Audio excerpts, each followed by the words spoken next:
The Radio Misfits Podcast Network.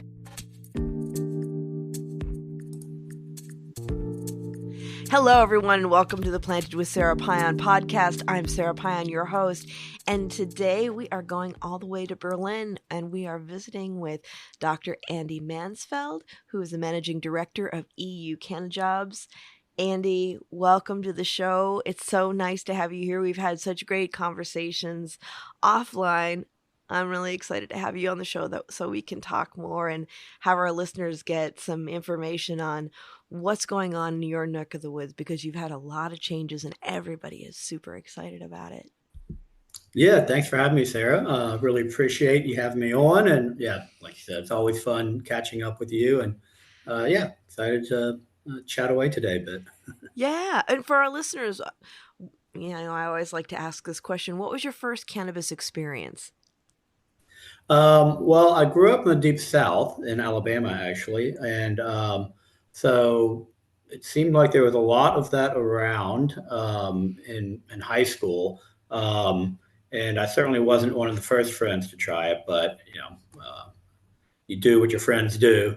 And so sometime in high school, don't remember exactly when or all the specifics, just teenagers fooling around, doing things they shouldn't really be doing at that point. Yeah. I know that. Coming from the Great White North, we didn't have a whole lot to do, so we were really curious kids. These things happen.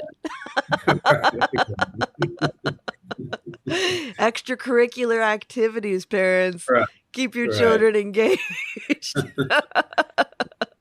And just don't tell them not to do it, and they might not. But if you tell them not to, then that's just about guaranteed, sure. Oh, absolutely. If anybody put stigma around something as a kid, I was always like, so why? Why am I not supposed to do this? What are the details? Of course, if it was something that was deadly, I was smart enough to know not to do that. But, it's like that stigma always draws people in. And I think that that's one of the things that's wonderful about legalization, that I think a lot of people who are anti-cannabis and they're doing it for the sake of, youth access, and that's their concern. I think if they looked at it with a critical eye and understood that as we start to normalize it, that stigma goes away. And in turn, that doesn't draw kids in, because all of a sudden, it's like, oh, that's what my uncle does. And that's not, he's boring. Like, let's save that for another day. Yeah.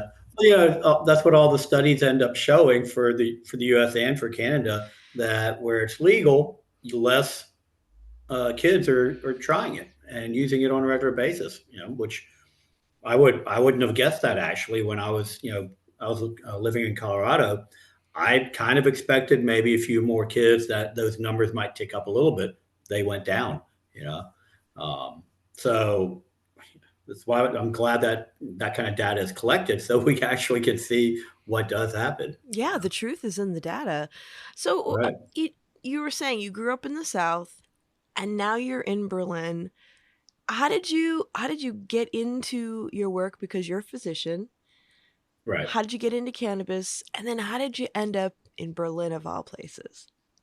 Well, the way I ended up in Berlin is I actually born in Germany, and then my family moved to the U.S. when I was a kid. So growing up, I spent a lot of time in Germany already. Have a lot of friends here in Berlin and relatives here. So I've always enjoyed the city. So for me, it was pretty natural to finally move to Berlin. But as far as getting into cannabis, I was interested in it when I was in Colorado as a physician. During the whole first medical and then recreational legalization. And it was pretty obvious to me that it could play a role in some medical conditions, especially chronic pain. It wasn't clear to me that it might help for mental health issues, which now we do know from studies that it can. But clearly, chronic pain was an area where it could help. And as a physician, you see so much chronic pain, especially in the US, so much opiate addiction related to that. And I was always thinking, if you at least have this as an option, why not try it, and see what it does for the patients? It certainly cannot be worse than the opiates that people are dying from by the tens of thousands in the U.S. every year. So that was my first kind of interest in it. I mean, I guess before that, I always thought it should be legal anyway because I didn't see the point, even when I wasn't using it, I didn't see the point in making it illegal when alcohol and tobacco was legal. That just never made any sense to me. You know. Yeah, that makes sense because you think about, yes, tobacco has been used for spiritual purposes and still is. Alcohol, there have been some medical applications around like tinctures and herbalism and stuff like that, Mhm. but regular use of both recreationally, the data also shows that there are significant harms that can come along with that, and Right. we have greater access. I had a guest I had on earlier this year. um, he was an attorney, and he did a lot of work with the Ninth Circuit and different things with cannabis. And one of the things that he stated to a judge was, there's a dispensary that sells alcohol, drugs, tobacco, and guns, and children are allowed to have access, and it's called Walmart. Right. So what's going on? Right, right, yeah, yeah. Well, 'cause it's normalized and it isn't, vilified, so then it must be okay. Yeah. Right, right. And as we know through history, that is not the case. And I think, as we're looking at cannabis and cannabis legalization and hopefully descheduling, because the rescheduling, the movement's exciting, but it comes with problems of its own. Right, Um, you know, Hopefully critical thought comes into play. So we really start looking at, how how cannabis should be accessed, and how we create jobs and support small businesses and actually create, ongoing generational wealth for our citizens wherever we are.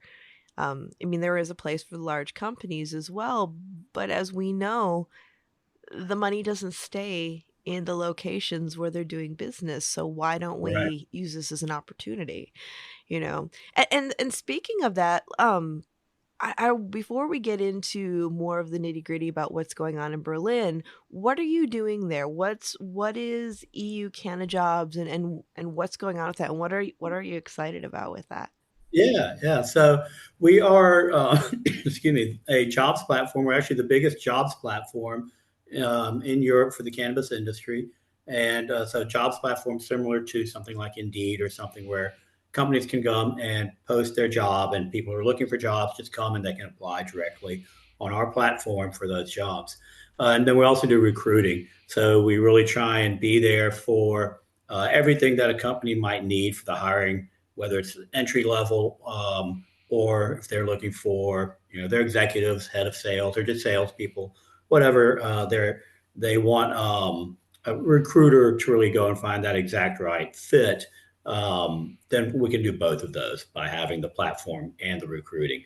Yeah, we've been doing this a couple of years here in Europe, and obviously things are getting busier, which is great. Mhm. It's fun and exciting. Some long days sometimes, of course, but yeah, that's good. That's good. So Are you finding that people are getting excited about the opportunities in the industry and a chance to actually work in it?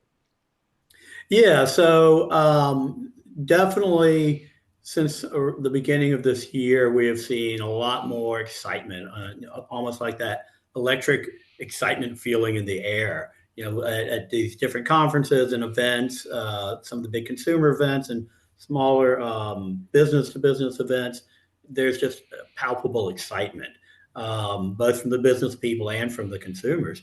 So everyone is talking, everyone was looking at what's going to happen in Germany. Is legalization going to happen? If not, then what happens if it does?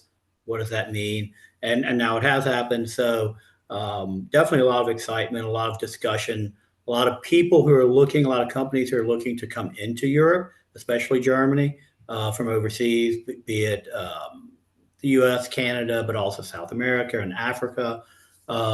So at these events, definitely have to talk to a lot of companies or individuals, representing companies who are looking to come in. And also a lot of investment is planning to come over from North America this year, specifically targeting Europe and Germany.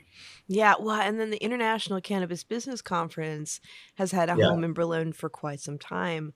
And I'm yeah. imagining that the attendance this year was probably larger than it has been before. I mean, I know a lot of people go anyway. Berlin is a cultural mecca in Europe, and I'm just wondering like what you were seeing this year at ICBC and what I guess just how much freer are people in Berlin with their consumption in public and conversations.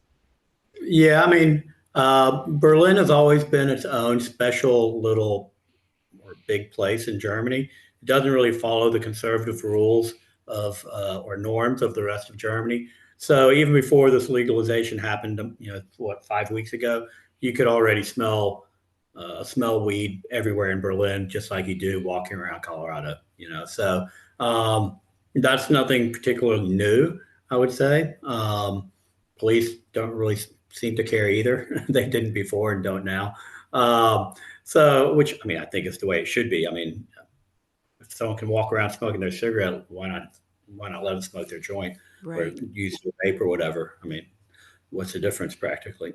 But certainly, the ICBC was a lot bigger this year, and there was actually one big investment company who had a huge booth there. Just talking to potential people looking for investment and stuff. So it was a lot bigger for sure. A lot more booths, a lot more companies there. So it was fun to see, fun to experience. That's cool. I mean, it's when I think about Berlin, because I'm in the San Francisco Bay Area, I have so many friends that when they decide to move to Europe, it's kind of a no-brainer to do Berlin because it's seamless. I mean, culturally it is a little bit different, but it is the same kind of very open, artistic, anything goes sort of thing where people are like, "Oh, if you if San Francisco is your jam and you like that, you're gonna love Berlin." Yeah, yeah, yeah. I mean, there's definitely something here for everyone. Whether it's the cultural side and you're into theater or dance or other types of artistic expression, there's all types of stuff for that. I have friends who are dancers and other artists who they get so much support from the government for the projects that they do. And then all the way to the club scene and things like that. Actually, this year the Berlin club scene or techno culture, I don't remember exactly how it was phrased, was listed as a cultural heritage by UNESCO. That's cool. Yeah, yeah. And so the Berlin government really embraces that too. So not that I'm out at a club every week, but it just shows how much that is a part of the city and how the city and even bigger organizations around the world really help or really do embrace that along with the people of the city. Yeah. What do you see are some of the differences with cannabis culture where you are versus the States? Um, I think I mean, it depends on which part you're looking at, but like the medical side here is much more serious. So, in the US, the medical part was you went and got a card and then you just walked into a dispensary and got whatever you wanted. You it was almost a joke or kind of I don't even know what you would call it, but it wasn't really a medical situation. Here, even now in Germany, even with legalization, if you want to get medical cannabis, you go to a doctor, you get a prescription. That prescription is for a specific strain and strength. Then you have to go to a real pharmacy and get that filled. And then you get it filled just like you would any other medication, the proper amount and a certain number of refills, just like any other medication. So it's much more different. It really is handled exactly like a medication. Where yeah, it was in the U.S. Yeah, it's much different than that. And then if you look at the cultural or the recreational use, I mean, I think people here they just sprinkle a little bit in their cigarette and enjoy a little bit. In the U.S., from what I'm used to seeing, people want one fat joint of pure cannabis, which is normal for them, but would kill most of the people here. Just about not kill them literally, but you know what I mean. Right, right. You Yeah, know, they'd be very high. because they're not used to that. They're used to different types of consumption. But I mean, I think that even goes back to alcohol and other things.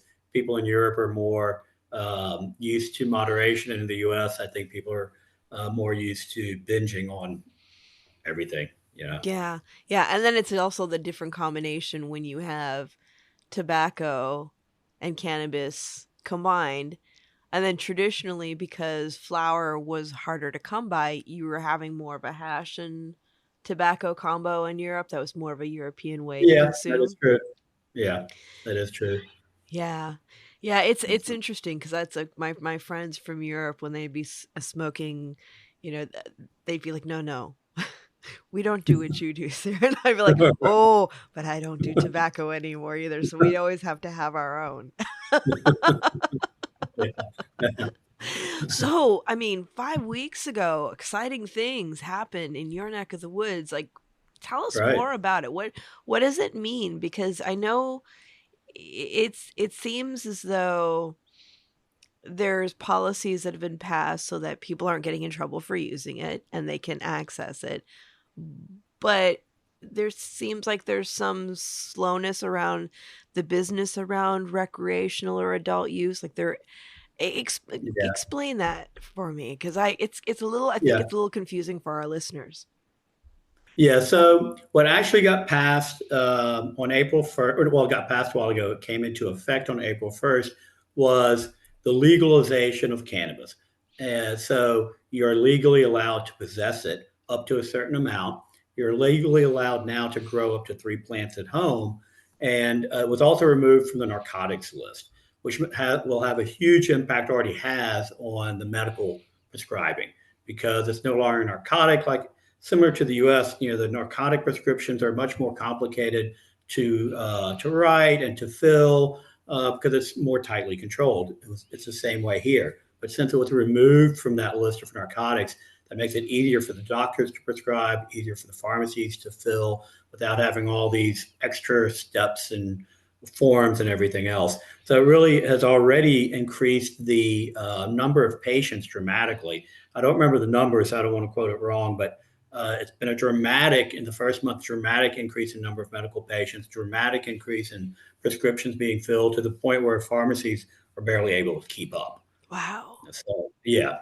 Yeah. So, and that will, of course, that'll taper off somewhat, but you're going to see a sustained increase in the rate of medical cannabis usage in Germany, which is good. These are medical patients who are being prescribed by a physician for a medical condition. And it's a lot less prone to abuse than the system was in the US, where you just had a doctor sitting in a dispensary for $100 a piece, signing cards as fast as they could write. That's not what's happening here. So it's good that that there's an increased use of that. So that's what was passed or came into effect a few weeks ago. But that doesn't include any type of recreational sales. So if you don't have a medical condition and a physician who's prescribing it for you, your only option right now is to grow it at home. Obviously, that's going to take a while. Starting July 1st, there'll be cannabis social clubs where you can go and grow in a cannabis club, but those rules are still being looked at. And actually, right now, it's looking like they're going to make the rules much more difficult. So that's going to be some additional barriers there. So right now, even though it's technically legal, if you want to use it recreational, you're going to have to still buy it on the black market for a little while. There's a downside, of course, to that, but there's always going to be, that kind of lag between when things like this come into play. Germany wanted to originally do all recreational sales and everything all at once, but due to UN and EU rules, that was going to be difficult, or they were basically told you can't do that. So that's why Germany came up with this two-pillar system where first they do the home grow cannabis clubs and legalizing it. And then later they wanted to pass a second law, which would then address the recreational sales. Um, so we thought we were going to have to wait a number of years for that to come into play or to come into place. But now, just this past week, came out an article saying that the government has a way to do the recreational sales under the law that was just passed. Oh, wow. And so this could come about in the next couple of months already, in theory, that we could actually have the recreational sales already. The way that'll look is it's what Switzerland is already doing. They have these research projects where each city can set up their own research project and enroll tens of thousands of consumers who then can go into dispensaries or pharmacies and buy recreational. And so that's what Germany's looking at doing too. Um, so potentially this year we'll already have that, which would be a huge step forward that up until a week ago most people thought was kind of out of sight for the foreseeable future. Well, and that's going to create a lot more jobs too. Elevate your brand with iSpire, the global leader in vape technology with over 1,000 patents worldwide. Our innovative iSpire 1 simplifies your process with self-sealing hardware and automated filling. No capping, no hassle. For brands ready to go to market, our iSpire signature devices offer premium, customizable solutions. And as proud members of NCAA, NORML, the Origins Council, and the Women's Cannabis Chamber of Commerce, iSpire is committed to advocacy and social justice. Learn more today at getispire.com. Yeah, that'll definitely create a lot more jobs, a lot of well-paying jobs, and yeah, it'll be very chaotic, I think, but it'll be good, and you'll see tons of money coming in. We're talking about probably billions of dollars coming into the industry. Of course, some of that's going to get misspent and misused or whatever, but that happens in any industry when it's new. That people make mistakes, but it's definitely going to create a lot of good paying jobs that are going to be here for to stay. Yeah, well, take a note from what we've been doing over here and don't do it. Yeah, and Germany has done has sent a lot of people over to the States and to Canada to meet with officials there to look at what they're doing and figure out, excuse me, what has been going wrong. I don't know what kind of answers they're getting. I don't know what they're doing about it, but at least they're looking at it. Mm-hmm. And in the U.S., every state's doing it a bit different. But I think the one thing that they've all done is overtax. Yes. And I think that's been probably one of the biggest, if not the biggest issue, is that they can't do their tax deductions, and then they're paying an additional tax on top of everything else, and then they're supposed to compete with the black market, which is impossible. At that point. So I think Germany is really trying to get rid of the black market. So I think they're going to really try and be more careful about that. I think it's wise. I mean, it's a very interesting thing that we have here with the dilemma about wanting to get rid of the illicit market, wanting to get your taxes, and in many cases, and I'm not going to blame the regulators because they don't have a say in it. It's the people who are the policymakers that aren't really thinking clearly about the fact of how much more they could be making in taxes, in sales, if they had lower taxes. So collectively at the end of the year, they'd be making much more than they are now. It would not be spending the money on enforcement that they have to do now, because that's what we're seeing here in California. And I just wanted to back up a little bit because we were talking about adult use and access, and you were mentioning cultivation. Is cultivation allowed in Germany, or is it more of a you can do it and we won't bug you? You mean like at home or at home cultivation? Yeah. So with the law that came into effect on April 1st, you can have 3 plants per adult at home. Oh, that's reasonable. Yeah. I mean, to me, it seems a little bit low. If you want to have a steady supply, then that's kind of low, actually. But I mean, it's better than nothing. So it's a good place to start, I Yeah, think. that's what I was thinking too. It is a good place to start because here, we have, especially in areas where we have the multi-state operators, like large multi-state operators, Yeah. they've been really pushing up against cultivation, which I think is just ridiculous because, not everybody's going to cultivate. I mean, Right. I have friends who, grow tomatoes and they're beautiful and they're tasty and they're much better than what I get at the store, even in my farm box.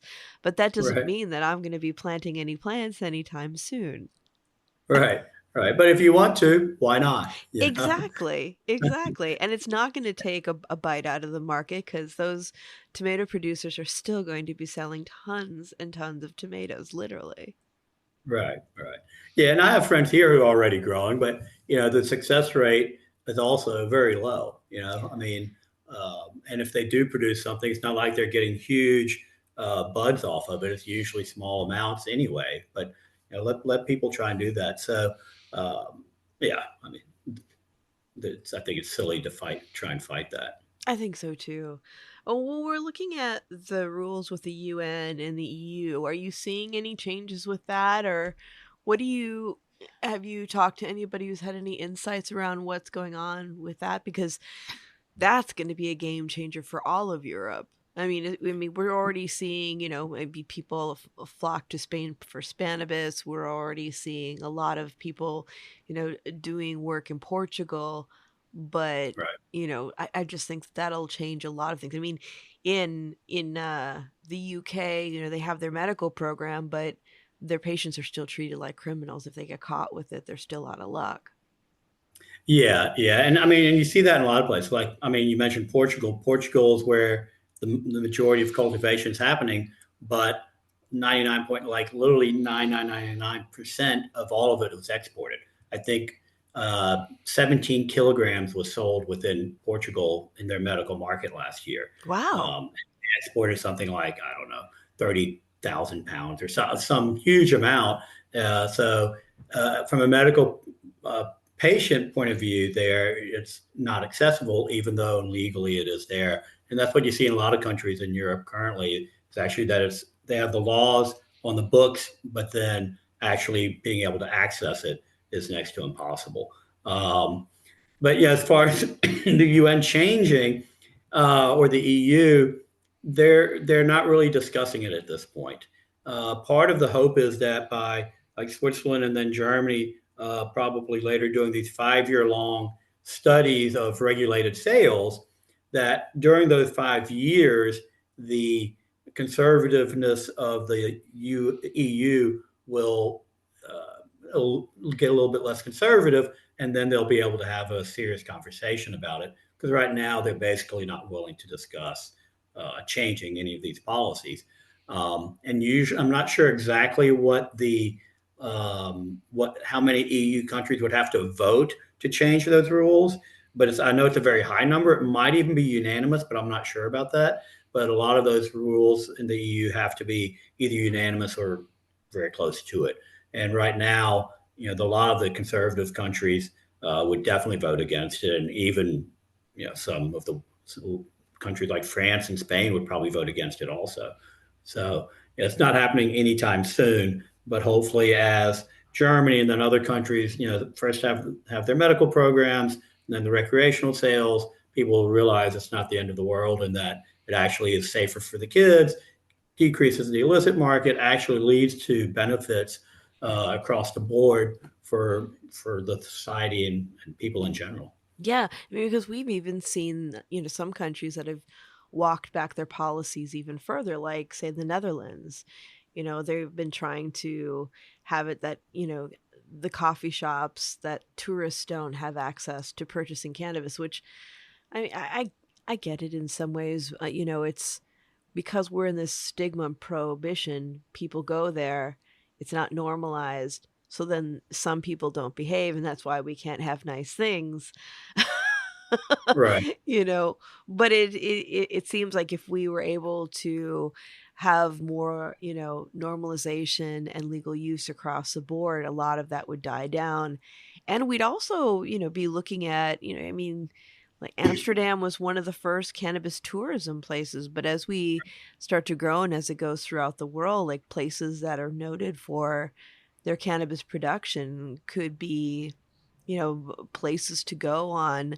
As a colleague of mine who's in California has developed the cannabis trail could go throughout the world, which would really bring some, revenue and resources to a lot of places that could probably use it. Right, right. I mean, Morocco is a good example. Morocco recently, not that recent, but they legalized recreate or cultivation, and actually at Spanibus there were a lot of people from Morocco there representing either they were farmers or representing collective of farmers looking to get into the market here, and Morocco is not far away. That's a perfect example. They have had. Regions where they've been growing cannabis for thousands of years, and that would be very interesting tourism. To go for people to go and see how they're still growing it in the same areas where they've been growing it for many generations. More generations than we can go back in our own family probably. So that would be very interesting to see. But it would, like you said, it'd be a great tourism boost to those areas. So that'd be great to see those types of things be more developed. Yeah, I definitely would be down for that. It's like we're actually in the midst of planning a trip to Morocco, and I'm like, Huh? Although, it's in a place like Morocco, you need to know who you're talking to. Well, we can talk offline. I've got a few business cards. Right on. That would be awesome. But yeah, you bring up Amsterdam wanting to not have tourists, and that's a discussion for Germany too. But yet, they aren't discussing not allowing the tourists to get drunk. And in Amsterdam, you've got all these tourists. They're getting in fights when they're drunk. They're puking everywhere. They're stumbling down the road. And things like that, behaving much worse than the people who are stoned. Right. And then you have people who have been drinking a lot and then decide that it's a great idea to, smoke some hash afterwards. And then how many of them end up using resources being in like the emergency unit, Right. Which then gets blamed on the hash or the cannabis and not on the fact that they had been drinking for 12 hours before. Right, right. And I think that there's a lot to be said for that because I know like when I used to work in a dispensary, we would have people coming to visit. It'd be their first time having access to legal cannabis. They'd come in, they'd want to pick up some stuff, and then they'd be like, "Oh, well, we're going up to, Napa or Sonoma to go wine tasting." And I'd be like, "Okay, let's have a conversation about mixing Right. substances. Have you done Right. this before? Do you know what happens? Do you know how to pace yourself and maybe you should smoke first and imbibe afterwards because if you do it the other way, you might end up, stuck on the Yeah. lawn of Visa Tui, not knowing where you're going." Right. Right. I mean, you see that in Colorado too, with the altitude on top of it. Oh, yeah. So, there's a dispensary up in the mountains that I don't know if it's still there. It's been a few years since I got to go back there, but in Alma up in Colorado, and it's I think the highest incorporated town in the country, and you're at I don't know 10,000 feet or something already when you're in the town. I mean, just drinking 2 beers can get a flat earther drunk already, and then put cannabis on top of that, it's a whole different story. Oh, yeah, that's it. And just like thinking about Colorado, because a friend of mine was living in Netherlands. She was in Ned. Yeah. Yeah, and she was working as a doctor in the ER in Boulder, and this was back in like 2013. She called me and she was mentioning, and this is like when we look at like legalization, people are like, "Oh, this is horrible, these things that are happening to people and popping up and blah blah blah." And it's like, well, actually, the more people use it, the more we understand, we get feedback from how people are reacting. It actually helps us create safer environments and a better understanding of how the plant works with our bodies.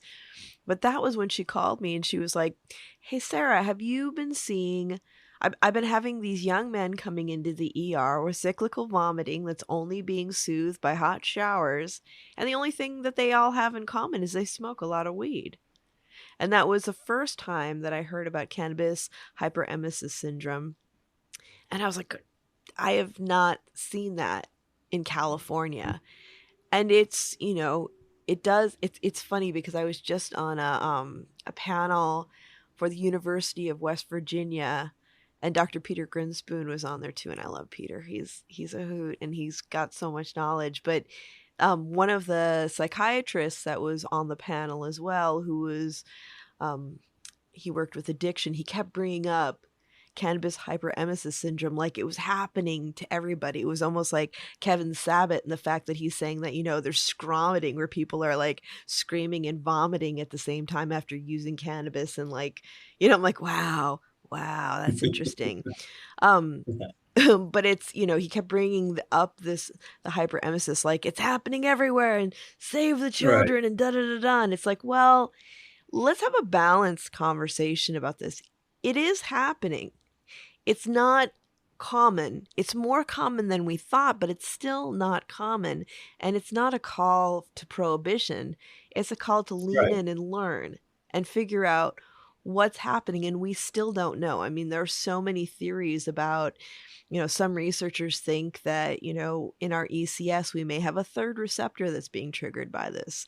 In the past, people thought it was neem poisoning because people were using neem as, an insecticide, a natural insecticide, but people still don't know what it is that causes it. And I think, as human beings, we tend to, when things go wrong, we're like, oh, back up.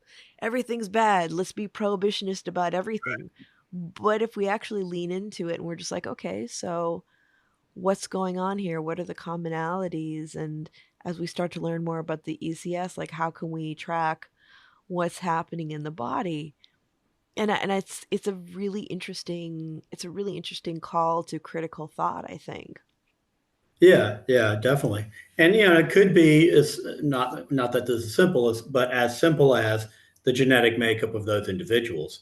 You can already do genetic tests on individuals, for instance, to see how they respond to different types of antidepressants. Right. So based on genetic markers, you can say, oh, these will work for you, these won't.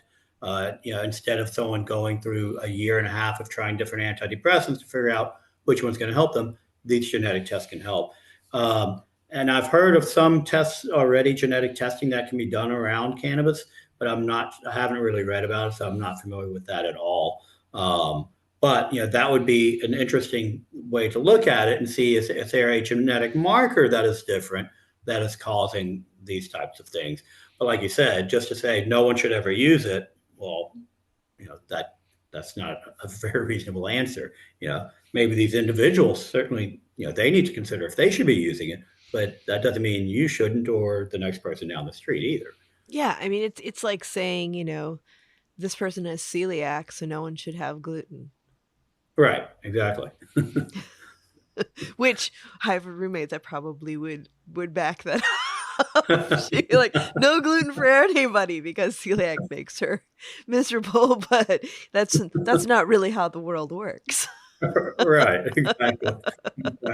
Your problem is not necessarily my problem. Right. I can feel for you, but I still want my wheat bread. I mean, exactly. And I'm not going to make you take it, but exactly. I'm not putting croutons in your salad when you come over for dinner, but and I'll give you a nice alternative to be able to crumble over yours. Right.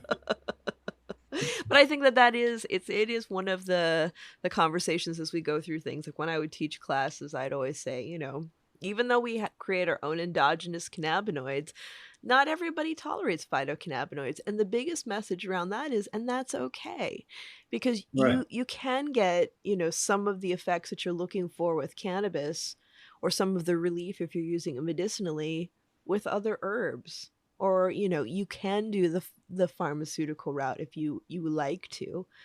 But there's a lot of options out there. And I'm just really excited to see everything that's changing and the conversations that we're having. And I'm really excited to see in the next year what happens where you are. What are Yeah. you excited about? What are you looking forward to? I mean, I think it would be great if this recreational project could come through. I think it would be such a game changer for Germany, but also for Europe in general. And it would also, I think, help open up the conversation, a broader conversation about other drugs. And I'm not advocating that all drugs should be legal. Personally, I don't necessarily have a problem with that, but it brings it's a very difficult thing to do Mhm. because you need the right support, and most countries wouldn't provide the right support as far as addiction services and education services. Um, but opening up the conversation about psychedelics, um, which now we're seeing a lot of interest in that. There's a lot of research going on, and it's provide or giving results really quickly already, showing that these psychedelics are very helpful for a lot of mental health issues, especially PTSD, refractory depression, these different types of things. All of a sudden it's like, wow, there is something out here to help these people who before were just out of luck, with the medicines that were available. So, I think it'll open up the conversation for those types of things, and I think that's only going to benefit the people who need it. You Yeah. know. Yeah. And then it's opportunity for more research to create even more benefit. Right, right. I mean, in the U.S., now that cannabis is being moved to Schedule 3, it's going to open up the door for research. Like you mentioned earlier, it's going to lead to other issues, and I mean, it's not the cleanest solution, but now federal dollars can definitely go to research, whereas before it was difficult because the way it was scheduled, it was illegally not didn't have a purpose medically, so you weren't supposed to fund it. Even though they were starting to, but now it will be very easy, not necessarily easy, but it should be much easier to do the funding for research. Yeah, I'm trying to remain positive about it because last week, when everyone was putting out all their posts and everything, or was it the week before? It was the week before, I think. I can't Yeah, remember. I Time think it was very goes, yeah. yeah. And I was just my response, my post was just, it's not enough. It's just a beginning. But if we're looking at it, if we look at the patterns that we've seen where CBD was rescheduled and then it was just descheduled in the States, I mean, maybe we're seeing that. Maybe this is just a first step because, the government is a very mechanical thing and you have to go through the paces and go through the correct channels to make things happen. But as advocates, whether you're somebody who uses cannabis, or you're somebody who works in the industry or the movement, it's like we have to remain vigilant to make sure that it goes in the direction that it needs to go because it is step Yeah. by step and it can veer into a weird path at any moment depending on who's influencing it. It's like if you're not on the table, you might be on the menu. And Right. we don't want that. So Right. I think just being like ever vigilant around this is a huge part of it. And where you are, like, how do people let the government know what it is that they want? Because I know the process is different everywhere. Like we here in the States, we have our processes where we lobby our policymakers and really can influence policy by our actions. But like when I was talking to Chris Tasker in the UK, he's like, well, it doesn't work like that where we are. How does that work where you are? Well, here you end up pretty much always having coalition governments. And that's why the current coalition government is called the Traffic Light Coalition, because it's made up of greens, reds, and yellows or whatever. And so people are voting in their party, um, but then two or three parties have to get together to actually make a coalition. So currently, it's one of the more liberal or the most liberal coalitions that we've seen in Germany in many, many years. So they're enacting a lot of more liberal policies. But similar to the U.S., there tends to be a backlash to that. So it's almost certain that the next government's going to be more conservative again. So, it's the voting, and it's a little bit more effective here, I think, because you can vote in people who are much similar or closer to what you want, versus in the US, it's this evil or this evil typically. And usually no one's very happy with either side, but they're picking the lesser of the two evils. Here, you can really get a lot closer to what you believe as far as your voting goes. But excuse me, but then they still have to create a coalition, so it's still a bit messy. Yeah. Well, Andy, it's always great talking with you. And I know that our listeners got a lot out of our conversation today, because there's so much to unpack with what's going on where you are, and it's a very exciting time. But for those who want to reach out to you, who may want to work with you, whether it's placing somebody or saying, hey, I want to work in cannabis, in Europe, how would they get a hold of you? Do you have social media, website? Yep. Yeah. I mean, they can go directly to our website, which is www.EUCannaJobs, so EUCANNA jobs.com, or they can find us on LinkedIn. We're very active on LinkedIn. We're on Facebook, Insta, TikTok, all those wonderful things. But probably LinkedIn or directly on our website would be the best way to reach us. And if they write us on either one of those, the message, it'll get to me. I might not be the first person to see it, but they get to me. Awesome. Yeah, you do the TikTok. See, I don't. I'm not as with the program as I should be. I do everything but the TikTok. Well, I mean, it might be illegal in the U.S. soon. So That's true. So I guess I don't have to brush up on my TikTok dances. Not yet. No. Andy, always a pleasure. Thank you so much for hanging out with me today. I know it's a little late on your side, but I'm looking forward to having more conversations with you and getting our listeners in on what's going on over there. So have a wonderful evening, and talk soon. Yeah, thank you very much for having me. Always a pleasure. We should catch up again in a few weeks and get back on our schedule of regular talks and stay in touch. Yeah, I would love that. Thank you so much, my friend. Great. Thanks, Sarah. Thanks. Bye. Bye. And everyone, remember, if you like listening, please give us a review, share it with a friend. Let us know what your favorite episodes are. And if you'd like to stay in touch over social media, we are Planted with Sara Pion on Facebook and Planted with Sara on Instagram and Twitter. You can also go to our website, www.plantedwithsara.com, or listen to us on our parent network, Radio Misfits Network, where there are other great podcasts, like one of my favorites, the Winemakers Podcast. So check it out. You can listen to Planted wherever you listen to your favorite podcast, whether that's Pandora, Spotify, Amazon, Google, Apple, Stitcher, TuneIn. We are there. So join us, and until next time, stay curious, stay safe, and remember, it's a wild world out there. Be good to one another. Until next time, take care.